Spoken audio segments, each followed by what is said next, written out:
производство салабыз деп жерлерди тез арада кайтарып атабыз да. А бул таза суу деген биринчи орунда туруш керек маселечи. Биринчи орунда. Сиз уктап алышыңыз керек. Таза сууну ойлогондо. Кайсы жерде 100% ылдый түшүп кетти, надо биттирип койгу ошол жерденчи. Аналитикасын жүргүзүп, эмне себептен ушундай болот деп.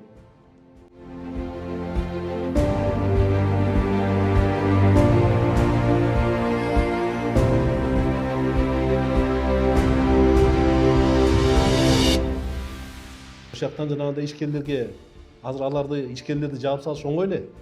Бир кагаз менен баарын жаап койсо да. Ошолордун баарын укпайсыңарбы бул жактан? Кандай мүмкүнчүлүктөр болуп атыптыр? Алар кандай мүчүлүштөргө учурап атыптыр ошону? Биз болсо именно ошо предпринимательдерди колдойлук деп жүрөбүз да. Ошон үчүн мына көрүнгөн инвесторлор менен чарып жүрөбүз жактан. А силер болсо азыр болсо жүрөсүзөр баарын самотёкко коюп койдур.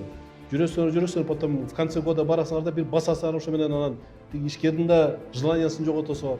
Яна жактан бер жактан 12 миллион деп канча деп карыздар жүрөт? 49% өсүп кетти да. Вы выявляете. А почему до этого не выявляли? Да?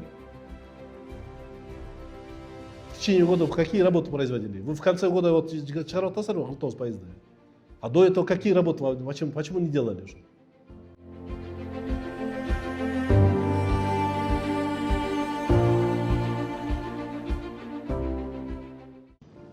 Екі жүз эки балл деп мына ошону менен силер бир баланы айтып алып кечкече мактанып атасызар да. Калган баары эле 130 балл экен да.